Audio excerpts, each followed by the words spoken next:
दिल्ली में आम आदमी पार्टी की सरकार चली गई, उसके ऊपर अपने कार्यकाल के दौरान मुख्यमंत्री के लिए शीश महल बनवाने के आरोप लगे थे और बाकायदा इसका एस्टीमेट बीजेपी के हाथ लगा था। तो उसने इस पूरे मसले को चुनाव के दौरान खूब भुनाया, लेकिन अब वही आम आदमी पार्टी को बीजेपी की तरफ से मौका मिल गया है, क्योंकि मुख्यमंत्री रेखा गुप्ता ने उस अरविंद केजरीवाल के बनवाए हुए सीएम आवास में रहने से इनकार कर दिया है और नए आवास में शिफ्ट होने की तैयारी कर ली, जिसके लिए 2 बंगलों को अधिकृत किया गया है, जिसमें एक में वो खुद रहेंगी, दूसरी में मुख्यमंत्री का कार्यालय होगा।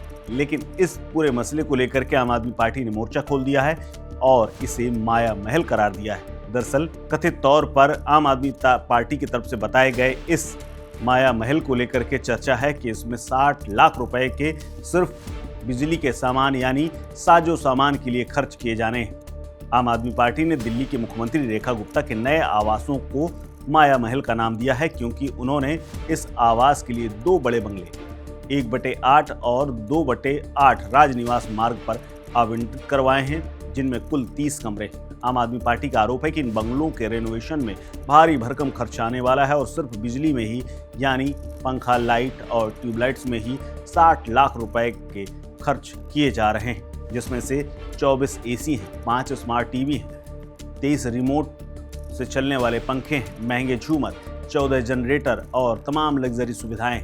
आम आदमी पार्टी ने इसे जनता के पैसे की बर्बादी और गरीब विरोधी नीति का प्रतीक बताया। खासकर दिल्ली की जनता जहां एक तरफ बिजली, पानी, रोजगार के लिए जूझ रही है, वहीं आम आदमी पार्टी ने इसे तंज कसते हुए कहा है कि बीजेपी ने पहले उनके नेता अरविंद केजरीवाल के आवास को शीश महल कहकर के निशाना बनाया था और अब रेखा गुप्ता के लिए माया महल बनाया जा रहा है, जो कि उनकी सादगी और जनसेवा के दावों की पोल खोलता है। दिल्ली की मुख्यमंत्री रेखा गुप्ता के नए सरकारी आवास राजनिवास मार्ग सिविल लाइन में बंगला नंबर 1 और 2 के रेनोवेशन को लेकर के विवाद शुरू हुआ है। आम आदमी पार्टी ने अब लोक निर्माण विभाग की ओर से जारी किए टेंडर पर सवाल खड़े किए। रेनोवेशन में कुल 59.4 लाख रुपए खर्च होने का अनुमान है, जिसमें 24 स्प्लिट एसी जिनकी क्षमता 2 टन होंगे वो लगाए जाएंगे। इसके अलावा 14 एसी की लागत करीब 7,70,000 रुपए, कुल एसी की लागत करीब 11 लाख रुपए से ऊपर है। इसके अलावा टेलीविजन सेट की बात करें तो 5 smart TV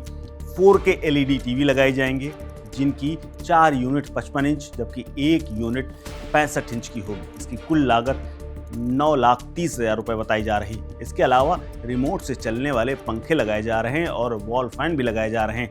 23 remote control energy efficient ceiling fan लगाए जाएंगे, जिनकी लागत करीब 1,80,000 रुपए है। इसके अलावा 16 वॉल फैन भी शामिल है। लाइटिंग और सजावट में 115 लाइट यूनिट्स, जिसमें वॉल लाइट, हैंगिंग लाइट्स और 3 बड़े बड़े झूमर शामिल हैं, जिनकी कीमत करीब 6.5 लाख के आसपास। इनमें से 16 निकल फिनिश प्लस सीलिंग लाइट्स, 7 पीतल की सीलिंग लैंटेन और 8 पीतल ग्लॉस वॉल लाइट लगाई जा रही है। इसके अलावा मुख्यमंत्री की सुरक्षा के लिए 14 CCTV कैमरे लगाए जा रहे हैं, जिनकी लागत करीब 6 लाख रुपए के आसपास बताई जा रही है। इसमें से 10 LED फ्लड लाइट्स और नया इंटरकॉम सिस्टम, बिजली बैकअप के लिए UPS सिस्टम। इसके अलावा इसकी लागत 2 लाख रुपए आंकी गई। इसके अलावा अन्य उपकरणों की बात करें तो 6 गीजर, जिसकी कीमत करीब 91,000 रुपए है। ऑटोमेटिक वॉशिंग मशीन, जिसे 77,000 रुपए में लिया जा रहा है। डिशवॉशर है 60,000 रुपए का। टोस्ट ग्रिल ओवन है 85,000 रुपए का। गैस चूल्हा भी लगाया जा रहा है, उसकी कीमत ही 63,000 रुपए है। माइक्रोवेव भी 32,000 रुपए का लगाए जाने की सूचना बताई जा रही है। इलेक्ट्रिक अपग्रेड, 80 लाइट और फैन पॉइंट्स की रीवायरिंग भी कराई जा रही है। रेनोवेशन का पहला चरण मुख्य रूप से इलेक्ट्रिकल कामों में केंद्रित होगा, जो कि जुलाई 2025 से पहले सप्ताह में शुरू हो जाएगा और 60 यानी 2 महीने में पूरा हो जाएगा। इसके अलावा आम आदमी पार्टी ने सोशल मीडिया पर और बयान दिए हैं, जिसमें रेखा गुप्ता पर तंज कसते हुए कहा गया है कि जब दिल्ली की जनता बिजली कटौती, पानी की किल्लत, बढ़ती स्कूल फीस और बेरोजगारी से जूझ रही है, तब मुख्यमंत्री अपने आवास पर लाखों करोड़ों रुपए खर्च किए जा रहे हैं। हालांकि एक सोशल मीडिया पर दावा ये भी किया जा रहा है कि 60 करोड़ रुपए खर्च किए जा रहे हैं। हालांकि ये तो बहुत ज़्यादा अमाउंट होता है, लेकिन सोशल मीडिया का क्या है, कुछ भी अमाउंट हो सकता है।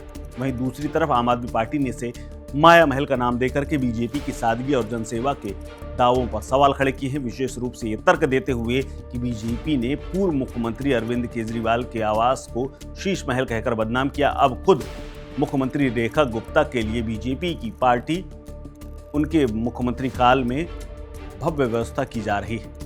आपको बता दें कि बंगला नंबर 1 पहले उपराज्यपाल का सचिवालय हुआ करता था। बंगला नंबर 2 पूर्व में विधानसभा के मुख्य सचेतक के रूप में आवंटित किया जाता था। आपको बता दें कि नई नवेली मुख्यमंत्री रेखा गुप्ता ने अरविंद केजरीवाल के बनवाए गए फ्लैग स्टाफ रोड स्थित शीश महल कथित तौर पर वहां पर रहने से इंकार कर दिया था। इसके बजाय उन्होंने राजनिवास मार्ग में अपने बंगलों को चुना है, जिसमें वो आने वाले अपने कार्यकाल को पूरा करेंगे। फिलहाल इस खबर को लेकर के आप क्या सोचते हैं, हमें कमेंट बॉक्स में जरूर बताइएगा। इस खबर में इतना ही। अपडेट्स के लिए बने रहिए वन इंडिया हिंदी के साथ। नमस्कार। Subscribe to One India and never miss an update. Download the One India app now.